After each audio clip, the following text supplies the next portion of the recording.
இப்போ திடீர்னு நீதிபதி சந்துரு அவர்களா ஸ்கூல்ல ஆசிரியர் ஜாதி பார்த்து கொடுங்கிறார். மாணவர்களுக்கே ஜாதி வாங்குறான், நீ ஜாதி பார்த்து ஆசிரியர்ல அந்த அந்த அந்தந்த பகுதியில் ஜாதி பார்த்து ஆசிரியர்ல போடுனா என்னங்க? அப்ப நீங்க ஒண்ணு பண்ணுங்க, ஆசிரியர்கள்ட்டையும் சேரும்போது அவரும் ஜாதி சென்டர் வாங்குங்க, நாடு நாசமா போகும்.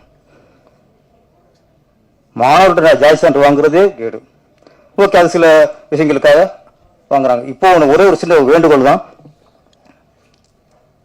ஒவ்வொரு ஸ்கூல்லையும் யார் எந்த பசங்க சேர்ந்தாலும் எந்த மாணவர்கள் சேர்ந்தாலும் அந்த விண்ணப்பத்தில் ஜாதி அப்படிங்கிற ஒரு இடம் இருக்கு, மதம் அப்படிங்கிறது இருக்கு.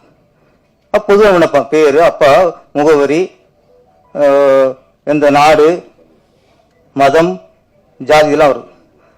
ஜாதி தூக்குங்கிறேன், ஜாதி சென்டர் ஜாதி தூக்குங்க.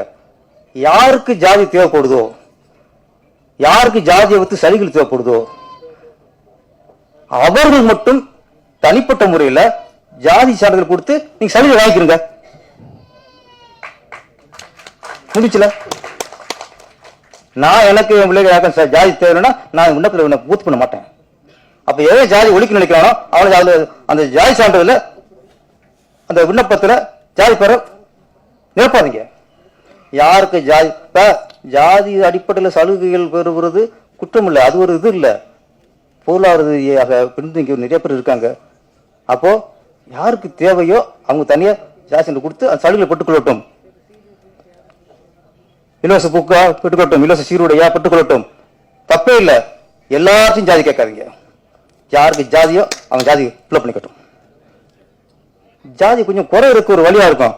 நீ இப்ப இந்த ஆசிரியர்கிட்டையும் ஜாதியும் கேட்டா எங்கேயும் முடியும். அப்போ மாணவர்களையும் ஜாதியை கேட்கறது, ஆசிரியர்கிட்டையும் ஜாதியை கேட்கறது, அப்ப இது மாதிரி எத்தனை படம் வந்தாலும் எப்படி ஜாதி ஒழிக்க முடியும்? திரைப்படத்துறை தான் ஆரம்ப காலத்திலிருந்து ஜாதி ஒழிப்புக்கு குரல் கொடுக்குது, அரசியல் இல்ல. அரசியல் ஜாதி வளர்க்குது, ஓட்டுக்கா ஜாதி வளர்க்குது, ஓட்டுக்காக ஜாதி மக்கள் பிரிக்குது. எந்த பகுதியில் எந்த ஜாதி அதிகமாக இருக்கணும் அங்கே அவனுக்கு சீட்டு கொடுக்கறது. எப்படி ஜாதி ஒழியும்? நந்தனார்ல இருந்து எத்தனையோ படங்கள் இன்று வரைக்கும் ஜாதிக்கு எதிராக தமிழ் திரையுலகில் எடுத்துக்கிட்டு இருக்கோம்.